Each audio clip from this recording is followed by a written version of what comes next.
अभिवादन के साथ भागीदारी संकल्प मोर्चा के सभी पदाधिकारी एवं समर्थक साथियों को नमो बुद्धाय, जय निषाद राज, जय सुहेलदेव, जय भीम, जय भारत। आप लोगों को एक संदेश देने के लिए आप लोगों के सामने आया हूँ और संदेश से पहले मुझे पूरी उम्मीद है कि आप लोग इस जो भारत में आपदा जो महामारी आई हुई है इसमें आप लोग, आपका परिवार स्वस्थ होंगे, खुशहाल होंगे और जो सरकार की गाइडलाइंस है उसके तहत उसका पालन करते हुए हमको इस बीमारी से बचने की ज़रूरत है। साथियों, आज मैं आपके बीच में एक महत्वपूर्ण बात को लेकर के आपके बीच में आया हूँ। 10 जून आपके बीच में 2 दिन के बाद आने वाला है। जिस महापुरुष राजभर महाराजा सुहेलदेव जी, जिनको आदर्श मान करके सुहेलदेव भारतीय समाज पार्टी मैंने बनाया, उस महापुरुष का विजय दिवस 10 जून 1034 को महाराजा सुहेलदेव राजभर जी ने विजय हासिल किया था। वो 10 जून को हम लोग सुहेलदेव भारतीय समाज पार्टी के लोग हर्षोल्लास के साथ मनाने का संकल्प लिया है। ये प्रण किया है कि जब महाराजा सुहेलदेव जी ने जो लड़ाई लड़ी देश की एकता के लिए, देश की भलाई के लिए, देश को गुलाम होने से बचाने के लिए, महाराजा सुहेलदेव राजभर जी ने जो लड़ाई लड़ी, उस लड़ाई में 10 जून 1034 को उनको विजय मिली और उसके बाद 169 साल तक लगातार भारत पर कोई भी विदेशी आक्रमण नहीं हुआ। ये आतंक, ये भय महाराजा सुहेलदेव राजभर जी का पूरी दुनिया को गया कि भारत पर आंख दिखाओगे, भारत के खिलाफ अगर कोई षड्यंत्र रचोगे तो कोई यहां से बच के नहीं जाएगा। उन्हीं का वंशज ओम प्रकाश राजभर, महाराजा सुहेलदेव राजभर जी को आदर्श मानकर जब मैंने पढ़ा इतिहास को, भगवान राम अपनी पत्नी के लिए उन्होंने रावण का वध किया। रावण का वध करने के बाद जब भगवान राम अयोध्या आते हैं तो विजय में पूरे देश में दीपोत्सव मनाया जाता है, दीपावली मनाई जाती है। भगवान राम की पत्नी को रावण हर ले गया चोरी से और भगवान राम ने रावण को मारा और पूरे देश में दीपोत्सव मनाया जा सकता है। तो आज हम जिस महापुरुष श्रावस्ती सम्राट राष्ट्रवीर राजभर महाराजा सुहेलदेव जी की वीर गाथा 10 जून 1034 को जब उन्होंने देश को गुलामी से बचाया, देश के आतताई को मारा, देश पे कब्जा करने के नियत से जो विदेशी आक्रमणकारी आया था उसका नेस्तनाबूद किया और 169 साल तक कोई भी विदेशी आक्रमणकारी भारत पर आंख नहीं दिखाया। जिस राजा ने देश को गुलाम होने से बचाया, हमको आजादी दिलाई, ऐसे महाराजा को देश के इतिहासकारों ने, देश में राजनीति करने वाली पार्टियां, चाहे वो कांग्रेस हो, चाहे भाजपा हो, चाहे सपा हो चाहे बसपा, सभी पार्टियों ने जमीन में दफना दिया। इतिहासकारों ने तो हमारा इतिहास नहीं लिखा, लेकिन उस इतिहास को सत्ता, हमारे वोट से सत्ता पाने वाली पार्टियां भी हमारे इतिहास को दबाने की कोशिश की। धन्य है भारतीय समाज पार्टी के जाबाज सिपाहियों, आपने मेहनत करके, परिश्रम करके जो आज इस मुकाम को हासिल किया। श्रावस्ती सम्राट राष्ट्रवीर राजभर महाराजा सुहेलदेव के विचार को पूरे देश नहीं, पूरे दुनिया में मनवाने को आपने मजबूर कर दिया। और आपने देखा कि जो कल तक महाराजा सुहेलदेव राजभर का नाम लेने को तैयार नहीं, आज हमारे देश के प्रधानमंत्री माननीय नरेंद्र मोदी को भी याद करना पड़ा। ये भारतीय समाज पार्टी के जाबाज सिपाहियों की देन है। प्रदेश के, उत्तर प्रदेश के सूबे के मुख्यमंत्री माननीय योगी आदित्यनाथ जी को भी महाराजा सुहेलदेव राजभर जी की जयंती मनानी पड़ी। समाजवादी पार्टी के मुखिया, सभी पार्टियों के, समाजवादी पार्टी के मुखिया माननीय अखिलेश यादव जी को भी एक आदेश जारी करना पड़ा कि 75 जिले में महाराजा सुहेलदेव जी की जयंती मनाई जाए। ये भारतीय समाज पार्टी के जाबाज सिपाहियों, तेरे संघर्षों की देन है। तेरे मेहनत परिश्रम के बल पे इस ऊंचाई तक हम ले आए। आज 10 जून आपके सामने है।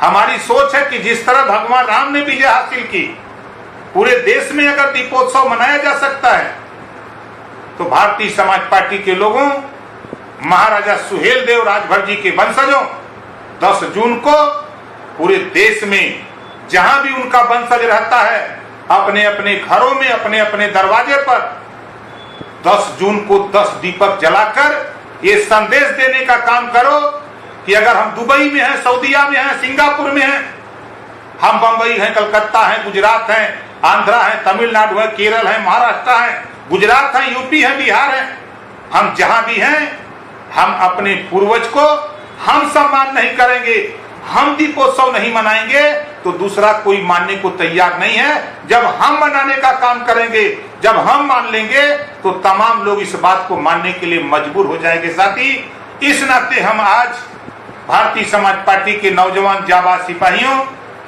मैं आपसे बार बार निवेदन करता हूं कि 10 तारीख को ये ओम प्रकाश राजभर, भारतीय समाज पार्टी की चाहत है कि देश में ये लगे कि ये देश को गुलामी से बचाने वाला राजा, देश को लूटने से बचाने वाला राजा, उस राजा की विजय दिवस पर हम बड़ी धूमधाम से मना रहे हैं।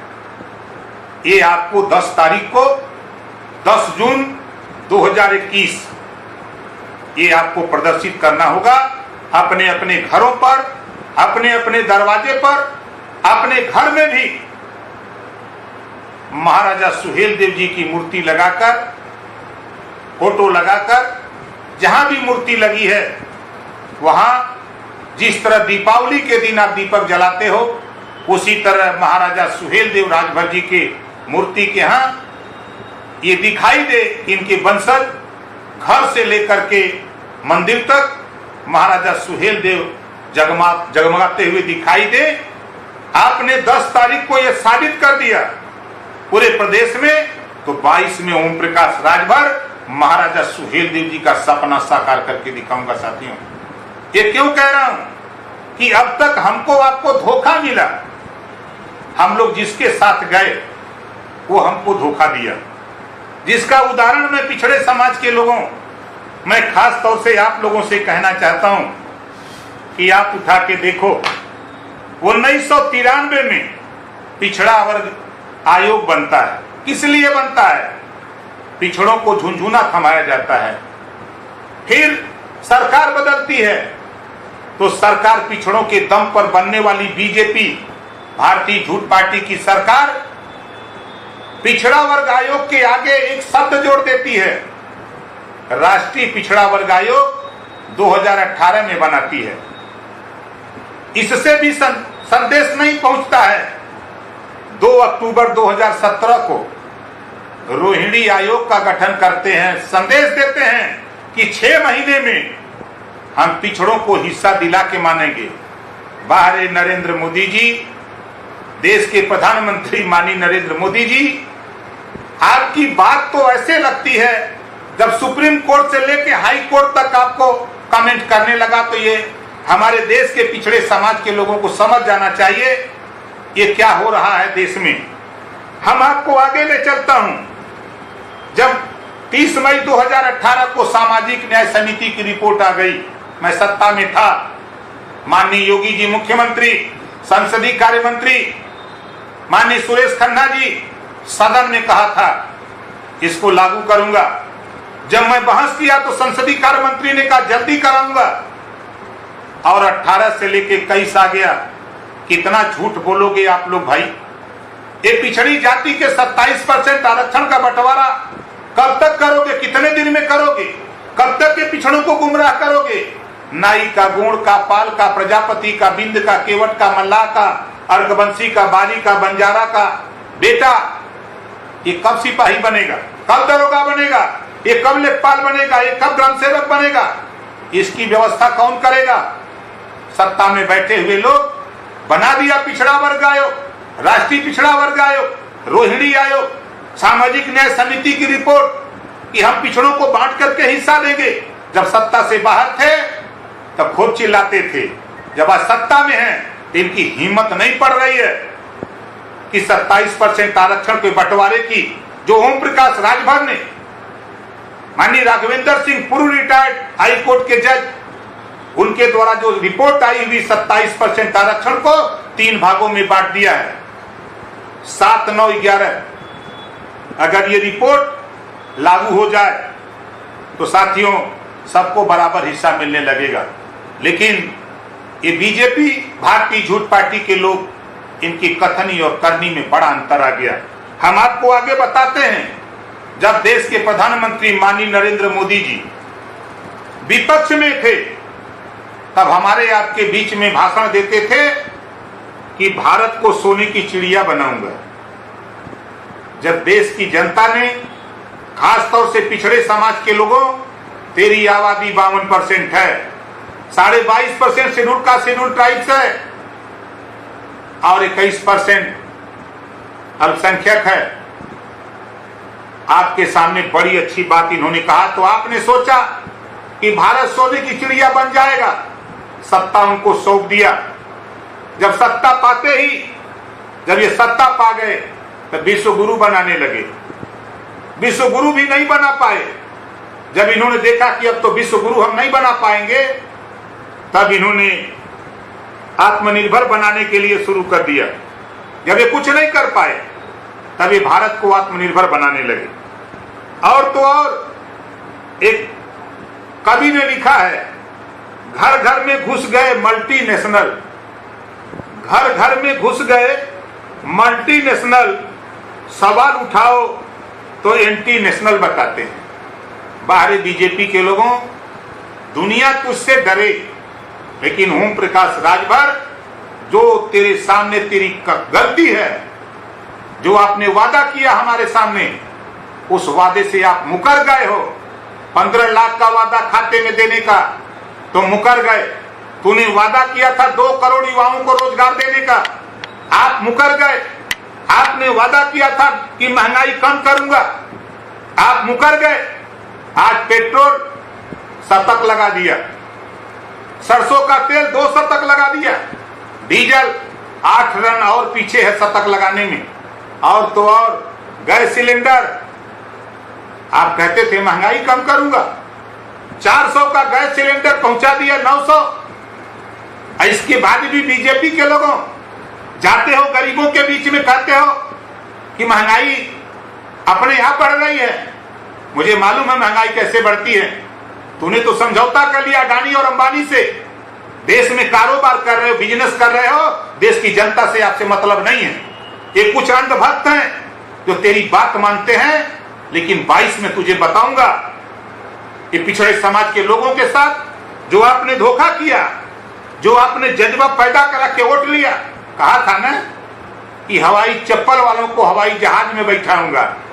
बाहर माननीय नरेंद्र मोदी जी हवाई चप्पल वालों को हवाई जहाज में सैर कराने वाले ट्रेन की भी यात्रा दूर करा दिया, ट्रेन की भी यात्रा छीन लिया मोदी जी, दे दिया अडानी और अंबानी को। ले तुम ट्रेन चलाओ। जो जनरल कोच लगते थे 4-4, 5-5, अब अडानी और अंबानी उसको एसी कोच लगा दिया। कहां से गरीब जाएगा? ये ख्याल नहीं है माननीय नरेंद्र मोदी जी। आप तो कहते थे कि मैं चाय बेचता था। अगर वास्तव में चाय बेचे होते, वास्तव में आप जो कहे थे कि भीख मांग के खाया हूं 40 साल, अगर भीख मांग के खाए होते तो गरीबों का दर्द मालूम होता। ये तो झूठा ड्रामा करते हो, झूठ बोलते हो। आपने कहा हवाई चप्पल वालों को हवाई जहाज में सैर कराने की, कितने लोगों को करा दिया? हम आपसे सवाल करते हैं, आप नाम बता दो किसको किसको सैर करा दिया। झूठ बोलने के इतने माहिर। मोदी जी ने कहा था, सौगंध मुझे इस मिट्टी की, मैं देश नहीं बिकने दूंगा। बारे माननीय नरेंद्र मोदी जी, सौगंध मुझे इस मिट्टी की, मैं देश नहीं बिकने दूंगा। क्या कर रहे हो? रेलवे बेच दिया, बैंक बेच दिया, LIC बेच दिया, BSNL बेच दिया, कोयले की खदान बेच दिया। किसको बेच दिया? अडानी और अंबानी को बेच दिया। समझौता कर लिया है आपने अडानी और अंबानी से कि पूरे देश को अडानी और अंबानी के हाथों गिरवी रख दूंगा। 2 करोड़ रोजगार देने के बजाय आप कई करोड़ लोगों की नौकरी छीन लिया। आज कंपनियां बंद हो गई, गरीब खाने बगैर मर रहा है। आज आप परमिशन देते हो। बारे सूबे के मुख्यमंत्री और देश के प्रधानमंत्री, मैं आपसे पूछना चाहता हूं, स्कूल में पढ़ाई नहीं, कॉलेज में पढ़ाई नहीं, फीस लग रही है। बारे प्रधानमंत्री जी, गाड़ी चल नहीं रही है लेकिन उसका टैक्स चालू है। बारे देश के प्रधानमंत्री जी, मैं आपसे जानना चाहता हूं कि आप परमिशन देते हो कि 100 लोग बारात में जा सकते हैं, बिहार में आप रैली कर सकते हो, वहां कोरोना नहीं जाएगा। बंगाल में रैली करोगे कोरोना नहीं जाएगा। केरल में, तमिलनाडु में रैली करोगे कोरोना नहीं जाएगा। यूपी में पंचायत चुनाव कराओगे कोरोना नहीं जाएगा। लेकिन गरीबों के बच्चे और जो प्राइवेट स्कूलों में पढ़ाने वाले गरीब समाज के लोग, जो अध्यापक हैं, उन्हीं बच्चों को पढ़ाकर अपने परिवार की परवरिश करते थे, उनको भी आप भूखमरी के कगार पे पहुंचा दिया। और तो और आपने जब 100 लोगों को बारात की अनुमति दे सकते हो तो 50 बच्चों को भी पढ़ाने की अनुमति माननीय मोदी जी, माननीय योगी जी आप दे सकते हो। लेकिन आपकी नीयत है कि देश को, गरीबों को अशिक्षित बनाना। अशिक्षित बना करके ये अशिक्षित रहेगा तो आपसे रोजगार की बात नहीं करेगा, आपसे नौकरी की बात नहीं करेगा। ये सिपाही, दरोगा, बाबू चपरासी, तहसीलदार बनने की बात नहीं करेगा। ये दरोगा, SDM, BDO, CDO, DDO बनने की बात नहीं करेगा। ये आपसे खाली राशन मांगेगा कि हमको राशन दे दो, हमारा पेट भरता रहे। आज होड़ लगी है, गरीबों को राशन दे करके आपने शिक्षा छीन लिया, आपने उनका रोजगार छीन लिया, आपने उनके बच्चे जो बाहर कमा रहे थे उनकी नौकरी छीन लिया। बारे मोदी जी, हम तो आपको समझते में मोदी जी ने किया, महंगाई आसमान पे पहुंचा दिया। और आज स्थिति जो बनी हुई है देश की, पूरा देश कहां पहुंचा दिया, हम बहुत नहीं आज कहेंगे। भारतीय समाज पार्टी के लोगों और भागीदारी संकल्प मोर्चा के साथियों, मैं आपसे कहना चाहता हूं कि घबराओ नहीं, वो समय आ रहा है, वो आपका समय होगा। और पिछड़ों के साथ जो अन्याय योगी जी ने किया है, सूबे के मुख्यमंत्री माननीय योगी आदित्यनाथ जी ने 12,460 भर्ती घोटाले में, शिक्षक भर्ती में आपने घोटाला किया। 7,460 पिछड़े दलित अल्पसंख्यक को कोर्ट में ले जाके लटका दिया, भर्ती नहीं होने दिया। आए पिछड़े समाज के नेताओं, सदन में जाने वाले एमएलए, एमपी, मंत्री, पिछड़े दलित समाज के लोगों, कान खोल के सुन लो। सदन में भी मैंने इस बात को कहा था, आज भी कह रहा हूं कि पिछड़ों के साथ धोखा हो रहा है। आप उठा के देखो, वहीं जब 68,500 शिक्षक भर्ती हुई उसमें घोटाला, 69,000 शिक्षक भर्ती में 5,844 पद। माननीय योगी जी, आपने पिछड़ों का पेट काट करके, पिछड़ों के आरक्षण को काट करके आप लील गए हो। उसका खामियाजा हम देख रहे हैं, इसकी सजा पाओगे। तूने अगर पिछड़ों को धोखा दिया, दलितों को धोखा दिया, अल्पसंख्यक को धोखा दिया है, इसकी सजा पाओगे भैया। वो आपके सामने आने वाला है, देख लेना। इस नाते आप पिछड़े समाज के लोगों, इनसे सावधान हो जाओ। मैं तो देख रहा हूं इस कोरोना में अस्पताल की व्यवस्था, वेंटिलेटर की व्यवस्था, दवाई की व्यवस्था, तो भारतीय जनता पार्टी के लोग वोट की व्यवस्था कर रहे थे। बिहार में चुनाव लड़ रहे थे, बंगाल में चुनाव लड़ रहे थे, ये वोट के लिए परेशान थे। जब इधर 5 दिन से 47 दिन से प्रधानमंत्री जी लापता थे, जब सुप्रीम कोर्ट ने डंडा उठाया तो कल परसों आ गए टेलीविजन पे चेहरा दिखाने।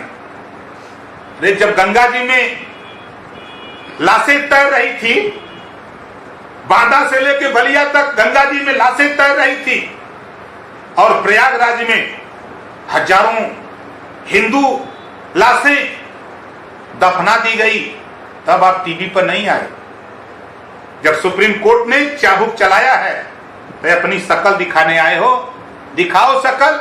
लेकिन ओम प्रकाश राजभर इतना कहूंगा पिछड़े समाज के लोगों, शिक्षक भर्ती में अप्लाई करने वाले नौजवानों, अपने आसपास समझाओ, ये पिछड़ों के दुश्मन हैं, ये दलितों के दुश्मन हैं, ये भारतीय संविधान जो बाबा साहब डॉक्टर अम्बेडकर जी ने दिया है, इसको खत्म करने की तैयारी में बीजेपी लगी है, एआरएसएस लगा है। थोड़ा सा जगो, इस सरकार को 22 के चुनाव में यूपी से इनको बेदखल करो, तब तुम्हारा भला होगा। मैं शिक्षक भर्ती में हुए घोटाले में मैं दावे के साथ कहता हूं, 22 में भागीदारी संकल्प मोर्चा की सरकार बनते ही 69,000 शिक्षक भर्ती की जांच कराऊंगा। जो भी दोषी पाया जाएगा उसके खिलाफ कार्रवाई, और जो भी 5,844 पिछड़ों का हिस्सा लूटा गया है, इसकी जांच करा करके 5,844 शिक्षक भर्ती की नियुक्ति करा करके मानूंगा। ये ओम प्रकाश राजभर का वादा है।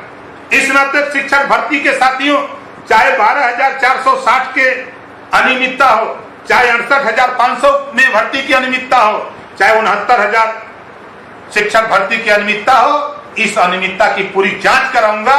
और जो भी दोषी पाया जाएगा, चाहे वो आईएएस हो, चाहे मिनिस्टर हो, चाहे सीएम हो, जो भी दोषी मिलेगा उसके खिलाफ कार्रवाई ओम प्रकाश राजभर करा करके दिखाऊंगा।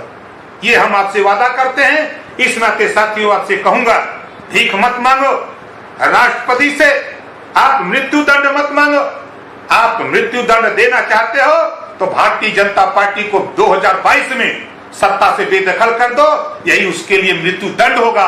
अपने लिए मृत्यु दंड आप राष्ट्रपति से मत मांगो। ये ओम प्रकाश राजभर का आप लोगों से अपील है। आप ये देखो, बाबा साहब डॉक्टर अम्बेडकर को पढ़ो, गौतम बुद्ध जी को पढ़ो, राम मनोहर लोहिया को पढ़ो, आप बिहार के कर्पूरी ठाकुर को पढ़ो। पढ़ना चाहते हो तो कांसी राम जी को भी पढ़ो। पढ़ करके आप संघर्ष में एकदम लगे रहो। हम आपको यकीन के साथ कहता हूं, 2022 में भारतीय जनता पार्टी की सत्ता को बेदखल करके दिखाऊंगा। साथी, आप घबराओ नहीं, और तेरा हक ओम प्रकाश राजभर ढीला करके मानूंगा। पुनः हम भारतीय समाज पार्टी के जाबाज सिपाहियों, क्रांतिकारी साथियों, आपसे कहना चाहता हूं कि हमारा निवेदन समझ लो, अपील समझ लो। ये तेरे राजा के विजय दिवस है। अपने राजा के विजय दिवस पर बढ़ चढ़ करके गांव में घर घर सबको बताकर, समझाकर, पूरे गांव में अपने अलग जगा करके 10 जून 2021 को ये देश में ये संदेश दो कि हम महाराजा सुहेलदेव जी के मानने वाले लोग हैं, हम उनका विजय दिवस मनाएंगे। अगर भगवान राम रावण को मारे सीता जी के लिए, अपनी पत्नी के लिए मारकर लौटते हैं अयोध्या, विजय दिवस हो सकता है। तो महाराजा सुहेलदेव राजभर जी ने देश को गुलाम बनाने से बचाया, देश को लूटने से बचाया। 169 साल तक विदेशी आक्रमणकारी सर उठाने की हिम्मत नहीं कोई किया।